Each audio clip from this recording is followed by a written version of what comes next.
BJP రాష్ట్ర committee ఎంపికపై రాజా సింగ్ చేసిన ఆరోపణలను ఖండించారు ఆ పార్టీ తెలంగాణ చీఫ్ రామచంద్రరావు. అలాంటి వారి మాటలను పట్టించుకోవాల్సిన అవసరం లేదన్నారు. తెలంగాణ బీజేపీని రాజా సింగ్ వదలడం లేదు. రామచంద్రరావు, కిషన్ రెడ్డి టార్గెట్ గా విమర్శలు గుప్పించారు. రామచంద్రరావును రబ్బర్ స్టాంప్ అన్న రాజా సింగ్ కామెంట్స్ కలకలం రేపాయి. అసలు ఇది రామచంద్రరావు గారు వేసిన కమిటీయా లేక మా కిషన్ రెడ్డి గారి ఆదేశం పైన కమిటీ వేసినారా? అసలు ఈ కమిటీతోని మీరు బీజేపీ గవర్నమెంట్ తెలంగాణలో తీసుకొని వస్తారా? కొద్దిగా చెప్పండి.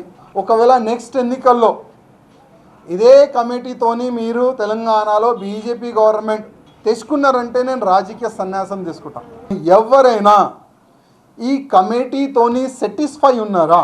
మళ్ళీ అదే యాంగిల్ నడుస్తుంది, నా మనిషి నీ మనిషి. ఈ నా మనిషి నీ మనిషి వల్ల ఎన్నో సంవత్సరాలు పార్టీకి సర్వనాశనం చేసినారు కదా, ఇప్పుడు కూడా అదే యాంగిల్లో వీలు పోతున్నారు. రామచంద్రరావు గారు మంచి మనిషి, కానీ పాపం రబ్బర్ స్టాంప్ అయిపోయాడు. రాష్ట్ర కమిటీ కూర్పుపై వచ్చిన ఆరోపణలను తప్పుపట్టారు బీజేపీ తెలంగాణ చీఫ్ రామచంద్రరావు. మాకు 38 జిల్లాలు ఉన్నాయి. 38 జిల్లాలకు నేను ఇవ్వలేను. ఉన్నాయి 20 పోస్టులు. 20లో నాకు ఫిలప్ అయింది. నాకే ఉంటుంది కదా. మిగతా దాంట్లో 7 లేడీసు, 3 SC ST ఉన్న 8 మిగులుతాయి. మీరు ఎట్లా చేయాలో చెప్పండి. దాంట్లో 38 జిల్లాలు నేను న్యాయం చేయలేను. నాయకులందరూ చాలామంది ఇక్కడ ఉన్నారు. ఇక్కడ 46 కాన్స్టిట్యూన్సీస్ ఉన్నాయి, గుర్తుపెట్టుకోండి. సిటీ అన్నారు 44 కాన్స్టిట్యూన్సీస్ ఉన్నాయి. సో ఎక్కడైతే ఎక్కువ అసెంబ్లీ కాన్స్టిట్యూన్సీ ఉన్నాయి అక్కడ కొంతమంది ఎక్కువ వచ్చినాయి. ఎక్కడ కూడా మేము ఎక్కువ మందికి ఇవ్వలేదు. ఉమ్మడి జిల్లాలో కూర్చుంటే ఒక వరంగల్ జిల్లాకు అది కూడా మేము వేరే స్పోక్స్ పర్సన్ ద్వారా దాని ద్వారా మేము డెఫినెట్గా దాన్ని బ్యాలెన్స్ చేస్తాము. రాజా సింగ్ పేరెత్తకుండానే ఆయనకు కౌంటర్ ఇచ్చారు రామచంద్రరావు. మీరు దయచేసి వాడో వీడో మాట్లాడిన మాటలు నమ్మకండి. మీరే ఇన్వెస్టిగేట్ చేస్తే తెలుస్తుంది.